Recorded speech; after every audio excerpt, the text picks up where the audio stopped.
Hi, and welcome to VIBEZ Daily. This is a daily devotional curated by VIBEZ Church to help you practice the way of Jesus and be all that God has called you to be. You have joined us for our year-long series titled Devoted.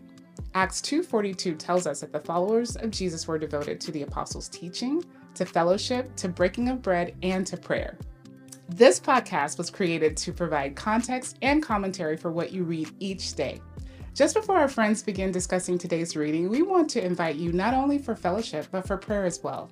We have created the VIBE Daily Chat Group to offer you fellowship and a community where you can state your observations, ask questions about the reading or the podcast.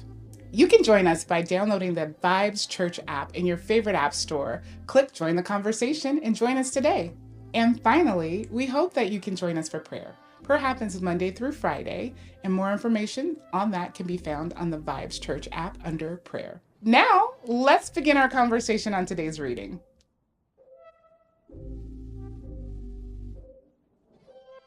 Right. Welcome back to the VIBEZ Daily podcast. It is day 95 of our Devoted series, our year-long series where we have been walking through the entire Bible from Genesis through Revelation, from cover to cover. And I am back this week joined by my wife, Victoria, as we continue to journey through the life of David here, specifically in 2 Samuel, which actually comes to a conclusion today. Only 3 chapters in our reading to cover, so maybe a little bit shorter of an episode. We'll see here, but yeah, we pick up here in chapter 22. Had just left off with essentially David kind of making things right with the Gibeonites, and then kind of a couple battles with some descendants of the Philistine giant, and probably David realizing, you know what, the end is near. And I think he realizes it because then he writes a song here in 22. And yeah, just what did you find interesting as he has this song that he writes here, which will also lead us into, his last words in 23, which was another song. But before we get too far, yeah, what did you see in 22 that you thought was interesting? Yeah, I think like in general, I think this imagery he has of the Lord is very fascinating to me. Like, he's talking about God, like as somebody who, he said, sometimes I wish I heard God as clearly as it may make it seem like he heard God. Like, should I go to battle? Yes.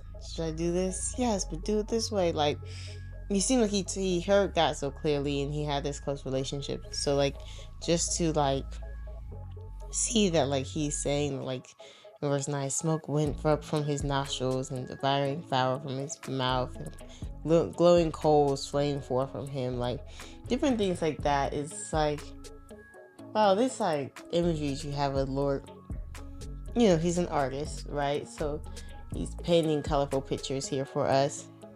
But I do think that, like, in general, there's this theme of, he's lived a pretty treacherous life, honestly, right? Like, even in the midst of all the blessings and all the exaltation of the Lord, like, he's a warrior. I mean, for one, he was starting off as not even a thought as a shepherd boy, right? Yeah. Like, and then becomes this warrior who is on the run. And so it's just like verse 5 means like the waves of death encompassed me, the torrents of destruction assailed me, like the cords of Sheol entangled me, the snares of death confronted me. Like these are like real things. Like, I know he's saying them in their words to us, but like I think somebody like a person of war would understand his psalms probably a lot better here, because these are real situations that he's been in that I just really don't think I can relate to in the same way. But then of course this closeness to the Lord, and it's through this entire song that he sings to the Lord. It just shows that, like, his life has been hard and people have been against him all his life, yet he finds goodness. And he finds goodness in the Lord in it. So, it's really interesting.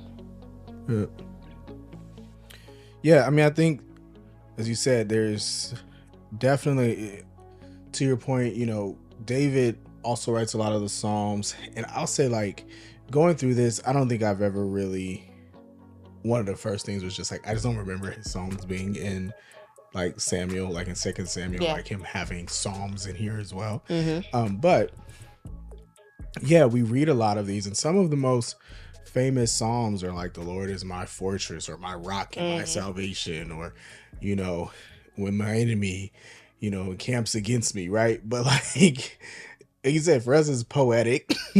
Yeah. For us it's poetic, and it's like really nice to hear. But for him, like you said, it's like real life. Like this is like his real life experience that he is describing. But yeah, he still sees God as faithful and pure and blameless, kind of in all of it, which is definitely, it's interesting that, again, he could come out of that kind of life with that perspective. A lot of people would be bitter and worn down and like exhausted and probably like really angry with God that that's the life they live, particularly when you look at 21. In his mind, he's lived a righteous life, right? Like he goes through these passages starting at verse 21 where he's just like, the Lord rewarded me for my righteousness. And I'm like, this doesn't sound like a reward. Like, this doesn't sound like a reward. And so like, it's just interesting that despite, as you said, him early on, especially not really doing anything wrong, like to deserve a lot of what he had, to still come out of it feeling like God loved him, protected him, rewarded him. I think it's really challenging on just like perception of what is happening in life. For sure. And I think even more like that I'm thinking about these Psalms, or this Psalm right here, like you keep mentioning that he's not like a violent person. Like violence isn't his go-to. Like peace is more so his go-to than violence. But I'm looking at the Psalms and it's pretty violent. Like, I mean, let's look at some of these words. It's like, you know, in 35 is like, he trains my hands for war so my arms can bend a bow. But then we skip down to 39. Says, I consume them, I thrust them through, like meaning like I just stabbed them, so that they did not rise, they fell under my feet. And like you said, like we think of this as really poetic, but very gory.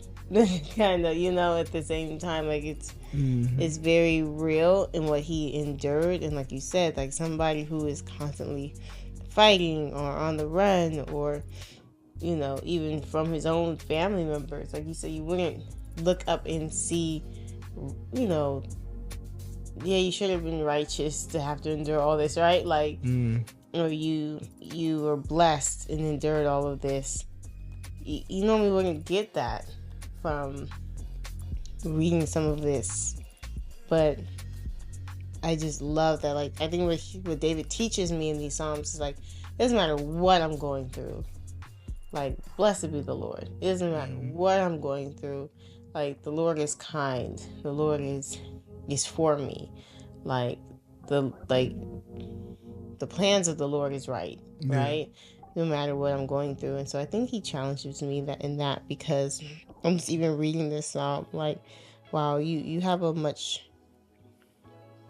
more intense life than most. Yeah, I think he definitely has me questioning, like, what does a blessed life look like? For sure. Because I think, you know, I've come to, or,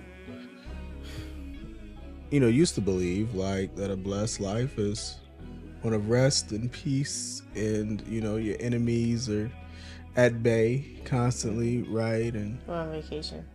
Yeah, a lot of vacation, a lot of money, not worrying about stuff, right? Yeah, having things, and like that feels like life isn't hard. It's pretty easy, you know, not a lot of resistance. Yeah, like that's blessed.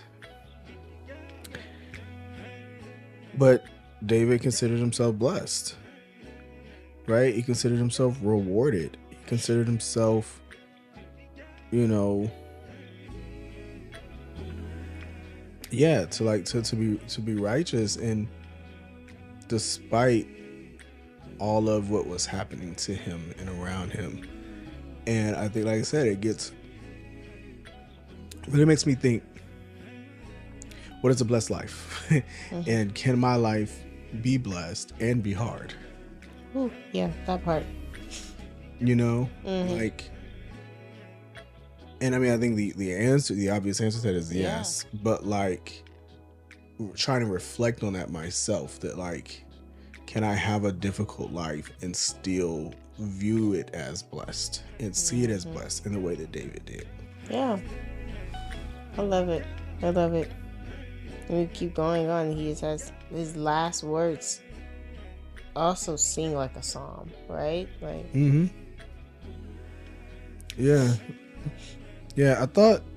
I feel like when I read this, and maybe I'm now mixing these two songs together, but there was spoke these words, rescue. There was a point where I feel like it made it seem as if one of these songs was held in like a really high esteem, like there was just no more, no better song than this one. And so I may have missed that or heard that in some other way somehow. But yeah, I mean, to me, his last words in 23 are also very much a song, right? In the way that he's kind of shared them. Anything you saw in 23 or what he says in his final words, right? I think it's always key to pay attention to people's final words. I think what they say, at the end, when they know it's the end particularly, is intentional and meaningful. So anything for you that jumped out here in 23? Yeah, I think I love that in all of this, he's not taking credit of it as himself. Like, I've made myself, or I've done this myself, or I've taken down my enemies. Like, it's still, to his last breaths, have been, God has exalted me, and God has suppressed my enemies, right? Like, God has lifted me up. He's spoken to me, he rules justly for those who fear him. And so he's elevated me, but then those people who are worthless, or like thorns, that they're thrown away, and like God is the one who does that. He won't allow them to prosper. And so I love it how he leaves, with all the enemies that he has and all the trials that he has, he leaves so much of it in God's hands of like, I will let him elevate me if he sees fit. I will let him put my enemies down, or those who try to keep me down. I'll let him deal with them as he sees fit. At the end of the day, the Lord is just and his way is righteous. Yeah. I love it. Yeah. It's good. Now to my favorite parts. Well, yeah, we'll get to that. Just real quick. Are you excited? It was verse 1. In the verse 1, mine says, "This is the most delightful of Israel's songs." So that's the part that jumped off. Was just like, yeah, this is definitely a song, and it's one that they held in high esteem in Israel specifically. I like that. Mine doesn't say that like that, so I love that. What does yours say at the end of 1? It says, "The anointed one of God of Jacob, the sweet psalmist of Israel." Interesting. But it does have like a little at the bottom, or the favorite songs of Israel. Got you. That's another translation for that. Good. Okay. Well, yeah. So good songs, and we will get into more of David's songs for sure. We hit Psalm, so we will learn much more about his feelings and hearts there. But yeah, it kind of ends in 23 with, let's just talk about all of David's warriors and all the things like accomplished. You seem to be really excited here. You're ready. Ready to talk about the warriors and all the stuff that they did. So I'll let you just go. What stuck out to you in 23? No. I can be patient. No, talk to me. What was so dope to you about these warriors here in 23?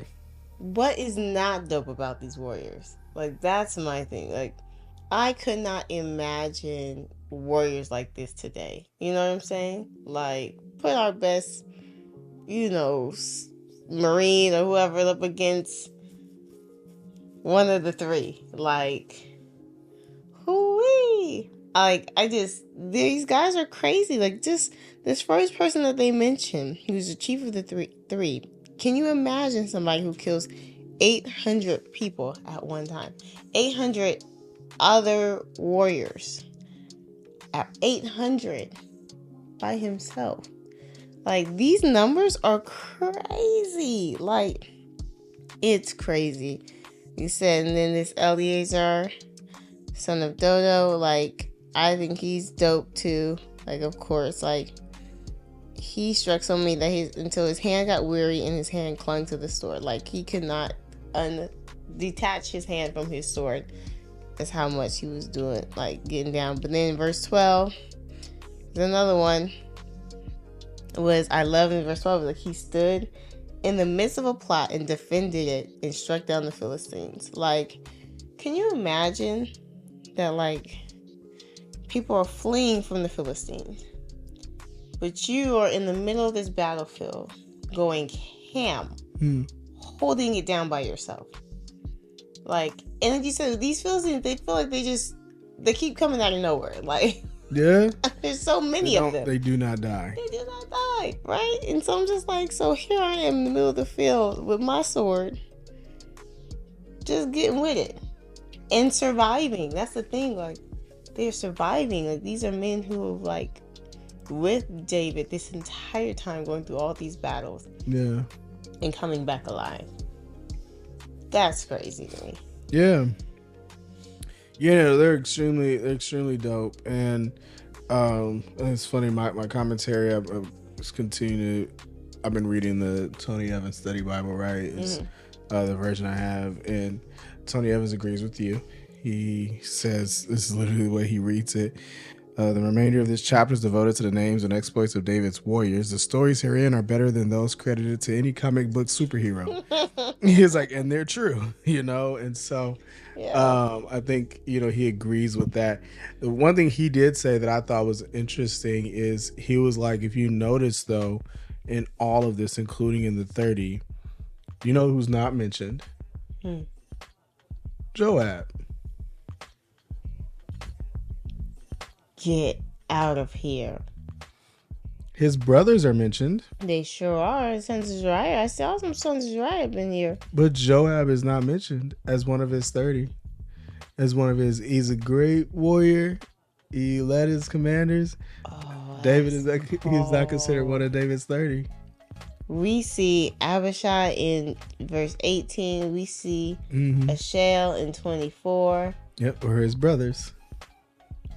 Wow. I did not notice that David left out Joab. Yeah, I mean, because he's and you assume maybe it's because he's a violent man that was like also taking out his own people too, right? In the process of it. Yeah, he was like, he's not worthy. Yeah, he's not worthy. But like, and all that we just read, and as much as you kind of talked up Joab and stuff, Joab's not even included in his 30 like mighty warriors. When he was the leader of the entire army. Yeah, David obviously was still not a fan of how Joab did things, right? But yeah, so again, that was a good observation that I didn't notice either. But shout out to the study Bibles. That's why they're really helpful. That's why they're really helpful. But we already called it out, but just in case somebody's watching this and didn't watch it earlier, we also of course see Uriah in this list. Yeah. Uriah, the same Uriah that David steals his wife Bathsheba and has him, killed. And so, like you said, he's in his inner circle. Yeah, 1 to 30. They don't just die in battle. Yeah. So very, very interesting here. But yeah, their stories are, he had with him some great warriors and some people that really was fighting by his side, that made it so that he was great, not just because of how great he was, but because of who he had with him. Yeah, and I don't want to skip over my boy Benaiah though. Like I mentioned earlier this week, that's my guy, who I think he's just super dope. And I love that David set him over his bodyguard. Like, he was like, no, I need this dude close. Closer than close. Okay? Like, I want him with me. And so, yeah. You're so right. Yeah. So, very interesting list there. When we get to chapter 24, kind of a couple things here, but this concludes 2 Samuel. Kind of starts with another sin of David. His attempt to, I guess, collect a census, is, count the people, his military army, essentially, specifically. That kind of leads to a punishment there. But yeah, what would you find interesting here in 24?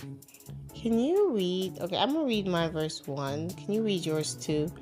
Because mine says, again, the anger of the Lord was kindled against Israel, and he incited David against them. I was like, wait, hold on. So, was God mad at Israel and then wanted and used David or incited David to like do something that would cause judgment upon Israel? I don't know. What'd you say? Yeah, that's what it says. It says he stirred up David against them to say, go count the people of Israel and Judah. So, yeah, that it seems like it's God's influence on David that causes him to make this mistake. And as we'll see with the punishment is much more towards Israel than it is towards David. Him. Yeah. Yeah. Yeah, I think that was really interesting to me. I just had to pause there because I was like, wait a minute, he did this to them. Like, we should only be like, oh, David, like, Lord, it was a setup. But instead, it was against the people of Israel. Yeah. More so than David himself. So, yeah. Yeah, but like, it's interesting. Just back to the study Bible, like Tony Evans points out that in the same account in First Chronicles, it actually says that Satan was the one that rose up against Israel and stirred up David. And so, kind of explores the question, well, then who is it, right? Was it Satan or was it God? And I think, as we often see with scripture, because there's a passage that tells us like no temptation comes from God, right? Yeah. I think that, as we'll often see when it comes to things like temptation and in sin, that it's more God removing his hand of protection, right? Removing himself and allowing Satan to do what he normally does. In a similar way as we see with Job, or we will see later on, right? Like Job's issues, or what he runs into, is simply God just standing back and allowing, kind of Satan to intervene or to do something, right? That's true. And so both could be at hand. Yeah. So as much as like God may have had an issue with Israel, it was essentially him stepping back and allowing David, his own sin, the enemy, whatever, to kind of interfere, that ultimately led to this, which is why the judgment still comes upon David, because he still had a choice, right, in that. But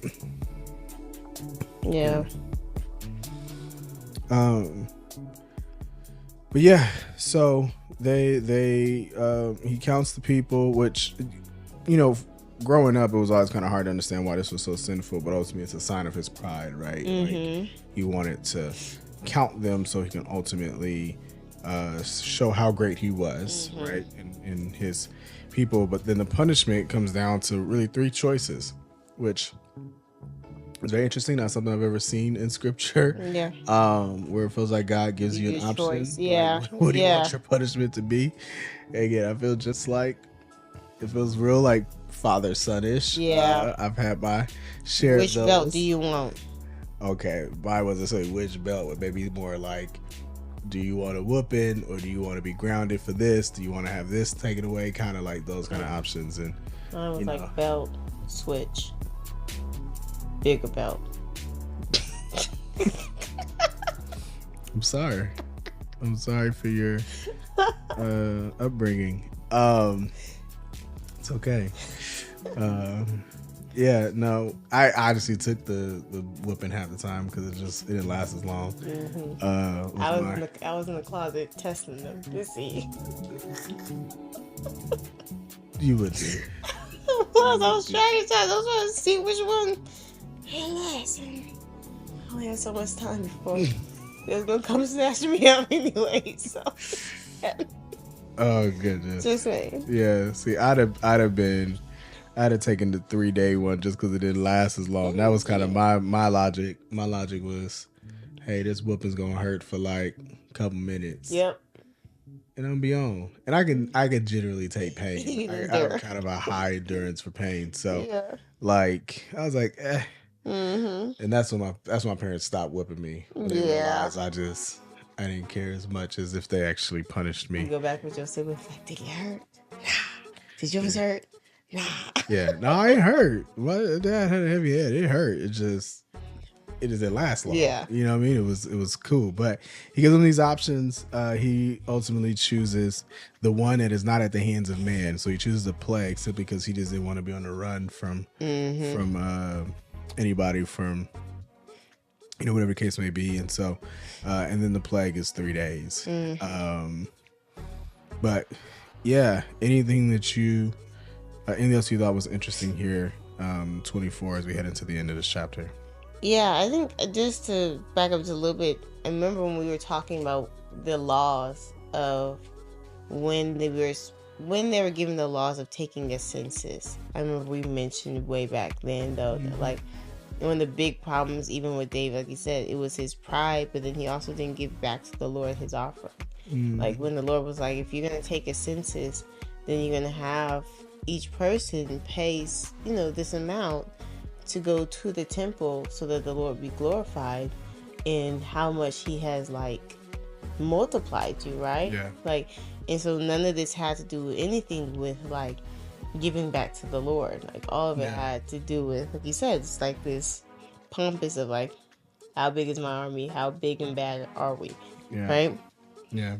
And so, but I think once again, what I do love about this is that how quickly when David gets like, I guess like put in his place, that like he gets humbled really quickly because and he's just like, okay, yeah, I'm so sorry, Lord, like please Lord forgive me, like like I love that that's his heart posture each and every time. We like to compare him against Saul when Saul was like, what did I do? I mean, yeah. What? I obeyed, right? I obeyed what you said, Lord. Yeah. And so instead of like that, he always is taking this posture of like, oh Lord, like please let your hand be against me and not, those, like I deserve it, right? Like give me what I deserve. So I would have taken the same one too, though, honestly. I was like, good choice. In my mind, I was like, good choice. That's hilarious. Good choice, yeah. good choice. Yeah. That's good. Yeah, it definitely David is not afraid of repentance. He's not afraid of that. And he gives us some great examples of that throughout scripture as well. So this brings us to really this passage that like, I feel like I grew up hearing referred to often, but didn't always like understand the like, I guess, context for it, right? Just kind of heard the passage. The way it was always said to me is that like, I will not offer unto the Lord that which costs me nothing, right? But yeah, this is the story behind that. Like essentially, David is preparing to offer, this sacrifice, and Aruna just wants to just give because he's the king. He's like, here, you can just have it. Yeah. And David's like, no, like I can't just have it. I can't take what you're giving me and then offer it to God. Because it didn't cost me anything. I have to purchase it. It needs to cost something. Yeah. And I just love that. I love that. Yeah. I think it's just, particularly when we think of like, offerings or generosity or giving to the Lord, like it ought to feel like it costs something, and I think that's the takeaway for me, is just that like, it can't be this, if I just feel like I can get rid of it and it doesn't do anything, like maybe I need to evaluate whether I'm giving enough to the Lord. You know what I'm saying? Like, and not even just financially, but I just even mean of like my time and my energy, right? Like, if my service to the Lord is just in my extra free time I have, right? Then maybe I need to reevaluate if I'm giving enough time to the Lord. Does it cost me something? Do I feel like I have to sacrifice or give something up in order to do for him, you know, and to offer something to him? So yeah, I think I love that passage in the context of it all. And not just, of course, you know, the one-liner that we used to hear in church growing up, but yeah, that's one that always sticks out to me. Yeah, it's so funny. I was trying to like tell Blake this the other day. He was like, I think I'm going to choose this to fast from because I don't like it anyways. Exactly. Like, yeah, that's not the point. Like, we're supposed to be giving something up to the Lord that actually means something to us, right? That costs us something. So Right. I love that idea though Fasting too. from tree nuts because I'm allergic. Right, exactly. Yeah. Just that don't cost you nothing. That don't cost you nothing at all. That's not hard. It's not hard at all. Yeah. Good. Okay. Well, that brings us to the conclusion of 2 Samuel. Those 3 chapters there, and we have one more day this week. We'll start a couple chapters of 1 Kings, which still kind of dabble a little bit with David before we kind of transition all the way away from him on tomorrow. So kind of a good way to end our week. But appreciate you guys joining us today, and look forward to seeing you guys tomorrow. Until then, take care. Thank you for joining us for the VIBEZ Daily podcast. Be sure to like, comment, and subscribe on your favorite podcast platform, or download our favorite, the VIBEZ Church app. Visit vibes.church/devoted for additional episodes, notes, details, and the latest merch. Join us next time as we continue our journey through the Bible. Take good care.